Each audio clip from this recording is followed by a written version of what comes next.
Continuamos en Psicología del Desarrollo, la parte segunda, y vamos a hablar del desarrollo metacognitivo.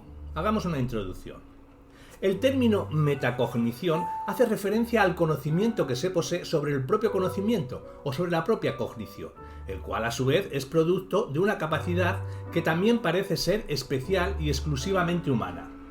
La capacidad de la mente de volverse sobre sí misma y analizar sus propios procesos de pensamiento y de conocimiento. La metacognición se contempla como un conocimiento de segundo orden, en cuanto se tiene a sí mismo como objeto meta, y en contraste con el acceso y uso directo de que se hace del conocimiento, que se considera que el metaconocimiento implica un tipo de acceso cualitativamente distinto, un acceso reflexivo, que supone cierta conciencia y control sobre los propios procesos cognitivos. La definición de recursividad sería la capacidad de reflexión o autorreferencia. La recursividad está en la base de todas las metas: metacognición, metacomunicación, metaanálisis, etc. Las múltiples caras de la metacognición, la perspectiva evolutiva, podemos decir que el constructo de metacognición se reconoce como multidimensional y multifacético. Existen dos ideas importantes.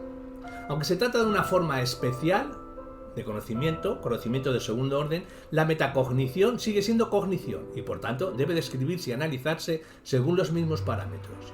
La metacognición, como cualquier otra capacidad cognitiva, ha de enfocarse como una competencia compleja que es producto de un desarrollo evolutivo progresivo y gradual. Hablemos sobre conocimiento metacognitivo y control metacognitivo. El propio término de metacognición tiene su origen en algunos estudios evolutivos pioneros sobre el desarrollo de estrategias de memoria, siendo así el concepto de metamemoria su primera referencia. También proviene de estos primeros trabajos la principal distinción que se ha realizado en torno al fenómeno y que identifica dos amplias formas de metacognición: la que se refiere al conocimiento sobre el propio sistema cognitivo y la que tiene que ver con el control, dirección o regulación activa de sus procesos. Según Flower, la metacognición se refiere al conocimiento que uno tiene acerca de los propios procesos y productos cognitivos o cualquier otro asunto relacionado con ellos, por ejemplo las propiedades de la información relevantes para el aprendizaje. La metacognición hace referencia a la supervisión activa y consecuente regulación y organización de estos procesos en relación con los objetos o datos cognitivos sobre los que se actúan, normalmente al servicio de alguna meta u objetivo concreto. Flower ya se refiere a la metacognición tanto en términos de contenido o de conocimiento propiamente dicho, como en relación con sus funciones de control o regulación de la propia actividad cognitiva. En los trabajos de Brown, que son los primeros donde se reclama la necesidad de distinguir entre ambos planos, el conocimiento y el de regulación. Este tipo de distinción supone un doble enfoque de la metacognición como producto, como un contenido más del bagaje de conocimientos que puede recuperarse y como proceso, que entendida como operaciones estratégicas en marcha activamente aplicadas durante la realización de una tarea. Brown ofrece una detallada caracterización de ambos planos tratando de precisar sus diferencias. Se trata de una división que reproduce una distinción realizada en el primer nivel cognitivo, relativa a los dos tipos básicos de conocimiento, el declarativo y el procedimental, solo que aquí, en el propio sistema cognitivo, el objeto de ambos son ellos. Hay un contraste entre metaconocimiento y control metacognitivo, según Brown, que sería el conocimiento metacognitivo y el control metacognitivo. En el conocimiento metacognitivo hace referencia a lo que las personas saben acerca de sus propios procesos cognitivos y los de las demás personas en general. Este conocimiento se considera relativamente estable, como un modelo intuitivo de lo que es y cómo funciona el intelecto, constatable y comunicable en cuanto que se puede acceder, reflexionar y hablar sobre el mismo, falible, puesto que pueden darse interpretaciones erróneas y mantenerse ideas equivocadas, de desarrollo tardío, dado que supone volver sobre el propio pensamiento como objeto de reflexión. Y en cuanto al otro metaconocimiento, el control metacognitivo, este es un tipo de actividad cognitiva implicada en la dirección y autorregulación de los procesos de pensamiento y aprendizaje, la planificación del proceso y de las estrategias a usar, evaluando y distribuyendo los recursos disponibles, la supervisión del mismo mientras está en marcha y la evaluación de los resultados que se obtienen en función de los objetivos en cuanto a actividad. Podemos decir que no se considera estable con uno y otro nivel de eficacia, está asociada a toda actividad cognitiva y por tanto dependiente de la situación y de la tarea concreta, debe ser relativamente independiente de la edad y puede que discurra en gran parte por debajo del nivel de conciencia y sea inaccesible e incomunicable. El conocimiento metacognitivo es de naturaleza declarativa, puesto que se refiere a un saber qué acerca del funcionamiento del sistema cognitivo, pudiendo ser recuperado y expresado, y es el que propiamente cabría llamar metaconocimiento. El control metacognitivo tiene un carácter procedimental, ya que se refiere a un saber cómo, que se concreta en una aplicación activa, tratando de organizar estratégicamente los recursos disponibles y promover con ello el funcionamiento eficaz del sistema en el contexto de una determinada tarea, como un conocimiento metaestratégico. Ambas formas de conocimiento están estrechamente relacionadas y se influyen mutuamente, interactúan. Vamos a hablar de multidimensionalidad de la metacognición. En el modelo posterior de Flower se distingue entre el metaconocimiento propiamente dicho, de lo que serían las experiencias metacognitivas que se producen en el contexto de la propia actividad cognitiva. Flower distingue distintos tipos de conocimiento metacognitivo en función del tipo del contenido a que se refiere, sobre la persona, la propia tarea o las estrategias aplicables. Brown diferencia entre distintos tipos de procesos de control metacognitivo: planificación, supervisión y evaluación. Las principales y los principales componentes de la metacognición sería el conocimiento metacognitivo, según Flower, y el conocimiento metacognitivo, según Brown.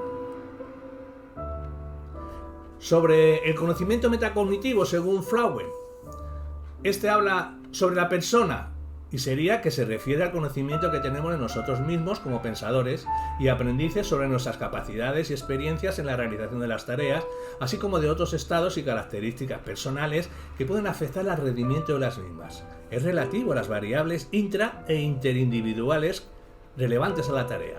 Ejemplo, que uno recuerda mejor las caras que los nombres.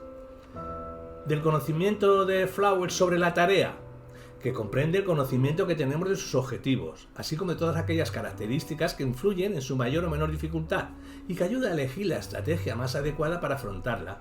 Es relativo a las características y demandas de la actividad a realizar que influyen en la ejecución. Como ejemplo, podemos decir que saber que la tarea de reconocer es más sencilla que la de recordar. Y el conocimiento metacognitivo de Flower sobre las estrategias, podemos decir que es el conocimiento sobre los medios que pueden ayudar a la ejecución de las tareas. Ejemplo, la realización de esquemas facilita la comprensión y el recuerdo de materiales escritos. Sobre el procedimiento a seguir al aplicarlos. Ejemplo, saber los pasos para elaborar un esquema y las condiciones bajo las cuales resultan más adecuados. Ejemplo, saber que elaborar un esquema puede ser útil para preparar cualquier tipo de examen. Y con ello conlleva la comprensión de los aspectos declarativos, procedimentales y condicionales de las estrategias aplicables. En cuanto al control metacognitivo, según Brown, en cuanto a la planificación, podemos decir que se refiere a la elaboración de un programa de acción antes de comenzar la tarea, lo que implica organizar los recursos y estrategias a usar, así como la secuencia de acciones a seguir teniendo en cuenta los objetivos finales seguidos. Del control metacognitivo de Brown, en cuanto a la supervisión, podemos decir que a fin de asegurar el progresivo acercamiento hasta la meta o objetivo final, se requiere la revisión y reajuste de las acciones durante el proceso en función de los resultados parciales que se van obteniendo. Ello supone un doble proceso interactivo de abajo arriba. El de revisión, por ejemplo, detectar cuando se produce un error o la fuente de la información que se está manejando. Y de arriba abajo sería el de reajuste, por ejemplo, corregir un error, inhibir una fuente de información, redistribuir o cambiar el foco de atención. Y en cuanto al control metacognitivo de Brown, en cuanto a la evaluación, podemos decir, en cuanto a la evaluación, que hay una valoración de los resultados finales después de la tarea en relación con las metas perseguidas, a fin de considerar de nuevo ensayos corrigiendo los planes o estrategias seguidas. Todos estos procesos pueden considerarse relativos a un control ejecutivo central orientado a promover una adecuada autorregulación de la actividad cognitiva que optimice los resultados conseguidos. Lo cognitivo, frente a lo metacognitivo, hay una dimensión continua. El lector busca las ideas principales del texto como estrategia encaminada a un objetivo, actividad cognitiva, pero simultáneamente como metaestrategia encaminada a controlar el propio proceso de comprensión lectora, regulación metacognitiva. Hablemos del problema de la conciencia. La metacognición parece estar asociada a la conciencia, no solo en el plano declarativo, como metaconocimiento, sino también en el procedimental, como autorregulación, ya que solo en la medida en que uno sea consciente de cómo se van produciendo los procesos, será realmente capaz de controlarlos eficazmente. Brown identifica la metacognición con este control deliberado y consciente, cuyo aumento parece ser parte esencial del progreso que se produce con el desarrollo evolutivo. El control consciente no es sinónimo de eficacia en la resolución de tarea, pues esta también puede estar asociada a una ejecución automatizada e inconsciente. Así, distinguió entre el metaconocimiento, como parte declarativa, explícita y consciente de la metacognición, y el control metacognitivo como la parte procedimental, no necesariamente consciente ni verbalizable. Existe una distinción entre las formas estables de conocimiento, productos, y los de estados cognitivos cambiantes durante la ejecución de una tarea, o sea, los procesos. También existe una distinción entre el conocimiento verbalizable, relevante a la regulación de la actividad cognitiva, y el conocimiento aplicado a esa regulación. Se puede acceder y verbalizar cierto conocimiento, sin que necesariamente se aplique en relación con el metaconocimiento declarativo estable. Ejemplo, relativo a las variables personales de la tarea y estratégicas que identifica Flower. También se pueden aplicar eficazmente ciertas estrategias en el contexto de la tarea sin que el sujeto tenga una noción clara de que lo hace o de cómo lo hace, sino que sea capaz de acceder y verbalizar ese conocimiento que realmente aplica, en relación con el control metacognitivo. En los modernos enfoques sobre el desarrollo de corte constructivista, la conciencia ya no se entiende como una propiedad intrínseca de la metacognición, sino que se entiende a considerar distintos grados de conciencia y explicitación de conocimiento y del metaconocimiento, tanto en el plano declarativo como en el procedimental, y a la relacionarlos con los distintos niveles evolutivos. En cuanto al contexto de referencia y generalidad de la aplicación, podemos decir que hay dos contextos importantes en los que se conviene situar lo metacognitivo a fin de precisar su particular naturaleza y que tienen que ver ambas con el nivel de generalidad que puede asignarle. En primer lugar, cabe extender el campo de aplicación de lo metacognitivo al conocimiento que se tiene en general sobre la mente y su funcionamiento, lo que además de lo que atañe a la cognición de uno mismo, incluye también la cognición sobre la cognición de los demás. Este sería el campo que se denomina teoría de la mente, iniciales TOM, el cual sitúa la metacognición en el contexto, no de la resolución individual de tareas concretas, sino el de la comunicación e interacciones sociales al servicio de la interpretación y predicción de la conducta.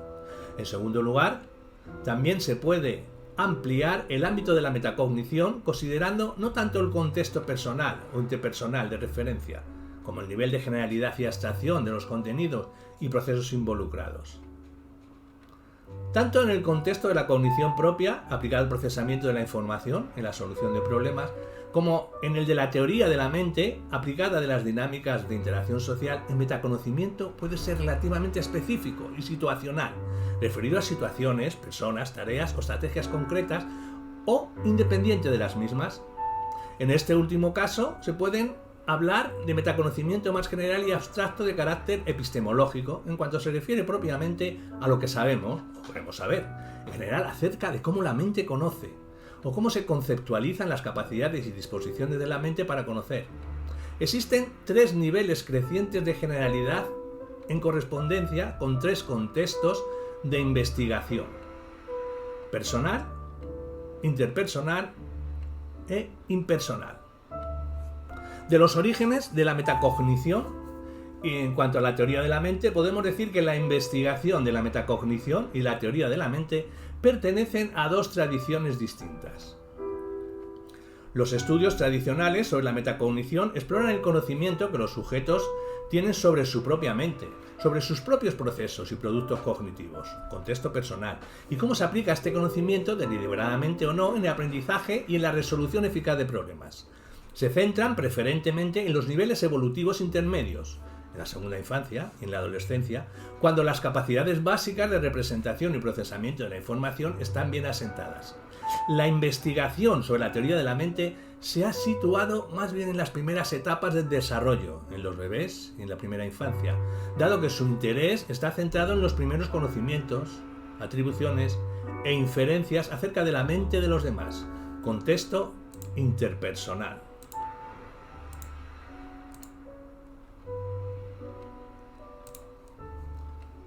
Vamos a hablar del desarrollo de la teoría de la mente y el desarrollo metacognitivo. Hasta los 4 o 5 años no se alcanza una teoría de la mente como tal, coherente y funcional. En torno a los 3 años, el niño ya empieza a distinguir con claridad entre el mundo físico y el mundo mental, lo que puede considerarse el primer paso en el desarrollo de la metacognición. Poco después de que se adquiera la propia capacidad simbólica o de representación, esta se vuelve recursivamente sobre sí misma, de forma que el niño comienza a ser consciente de la peculiar naturaleza interna e inmaterial de los fenómenos y estados mentales en contraposición a la realidad física, material y externa. A partir de esta primera discriminación, su conocimiento irá aumentando en distintas direcciones, y tanto en el plano declarativo como procedimental. Destaca la progresiva diferenciación que el niño irá haciendo de los distintos procesos mentales, así como la creciente comprensión de sus relaciones, lo que se reflejará en un uso gradualmente más adecuado de los términos verbales que designan estados o actividades mentales. El desarrollo temprano de la teoría de la mente facilita el posterior progreso en las habilidades de metamemoria, hasta el punto de poder considerarse como su precursor. Hablemos de concepciones de la mente, en el desarrollo de la teoría de la mente. En esta primera etapa, la comprensión metacognitiva del niño, acerca de cómo la mente conoce el mundo y forma sus creencias, muestra una limitación característica. No admite que lo que la mente representa acerca de la realidad no necesariamente ha de corresponderse con esa realidad, y que por tanto puede generar creencias falsas. Esta inicial y limitada concepción de la mente se ha puesto de manifiesto a través de la clásica tarea de la falsa creencia, en la que típicamente el niño de 3 años fracasa. Este tipo de concepción solo se supera a partir de los 4 años, cuando el niño comienza a darse cuenta de que las creencias y las afirmaciones en que se expresan, pese a referirse a la realidad, no son un reflejo directo de la misma, sino que también dependen de las capacidades de representación del individuo y de su particular experiencia y acceso a la información. Hay un papel mediador de la mente, lo que a su vez le permitirá reconocer la posibilidad de que se produzcan creencias incorrectas o falsas. Este cambio, hacia los 4 o 5 años, constituye un salto cualitativo importante en la comprensión metacognitiva del niño, en cuanto supone el paso de una concepción de la mente como intérprete de la realidad, desde una concepción meramente reproductora de la misma. Este salto subyace al desarrollo pleno de la teoría de la mente. Algunos autores suponen que es a partir de esta concepción interpretativa de la mente cuando el niño es capaz de responder adecuadamente a tareas como las de la falsa creencia, en las que debe tomar en consideración el estado de conocimiento y de creencias ajenas, distinguiéndolo de los propios. Otros proponen que es a partir de los 6 o 7 años cuando el niño adquiere una teoría representacional verdaderamente interpretativa. Se ha considerado la posibilidad de un desarrollo metacognitivo mucho más gradual, que se prolongaría hasta la adolescencia y que conllevaría un progreso hacia una concepción de la mente no solo interpretativa, sino también constructiva. El sujeto que conoce lo hace a través de su conocimiento previo, lo que implicaría una reconstrucción particular y personal de la experiencia. En cuanto a la evolución de las concepciones sobre la representación mental, podemos decir que sería una concepción reproductora de la mente, en la fase inicial, una concepción interpretativa de la mente, en la fase intermedia, y una concepción constructiva de la mente, en el final. En cuanto a la concepción reproductora de la mente, en la fase inicial, hacia los 3 años, el niño concibe la representación mental de la realidad como una mera copia que describe esa realidad objetiva de forma isomórfica y que es accesible a todos de forma directa e independientemente del acceso que se tenga a la información relevante. La mente solo genera conocimiento y creencias verdaderas, lo denominamos teoría de la copia directa. Antes de los 4 años, el niño se niega a aceptar que alguien pueda creer algo que no coincide con lo que él conoce o asume como cierto. Fracasa en la tarde a la falsa creencia. La negativa a atribuir falsas creencias o falso conocimiento no significa que el niño no acepte la posibilidad de representaciones que no se corresponden con la realidad. El contraste clave está en la diferenciación que hace el niño entre lo que es producto de la imaginación, que puede crear entes irreales, y lo que es producto del conocimiento, que simplemente reproduce o describe la realidad. Estas representaciones fieles de la realidad es lo que el niño de 3 años asocia con las creencias y las afirmaciones en que se expresan, entendiendo que recogen de forma directa lo que el mundo realmente es. De ahí que no admitan que puedan suponer un registro o expresión incorrecto o alterado del mismo.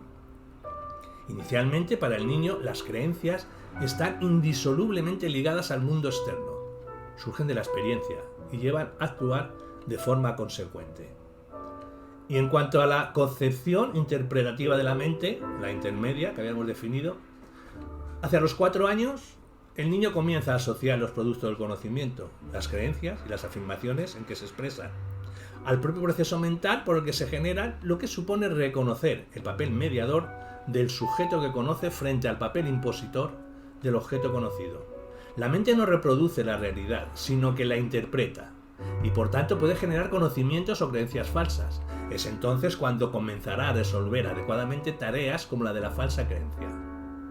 Y de la concepción constructiva de la mente, el final, progresivamente esta concepción interpretativa de la mente derivaría hacia una visión incluso constructiva, al asumir que finalmente toda interpretación depende del propio conocimiento, de forma que más allá de reproducir o interpretar lo que hace la mente, es reconstruir la realidad en una representación propia y particular.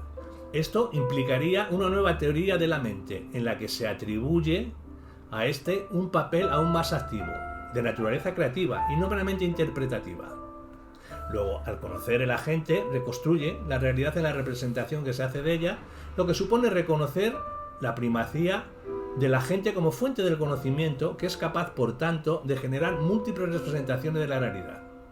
Evolutivamente, cada una de estas 3 concepciones de la mente supone un importante avance respecto a la anterior. En conjunto conformarían un progreso metacognitivo relativamente continuo. Este progreso sería reflejo de cambios conceptuales más profundos y significativos que atañen a las intuiciones o creencias de la base sobre lo que es el propio conocimiento y el propio acto de conocer, supuestos epistemológicos.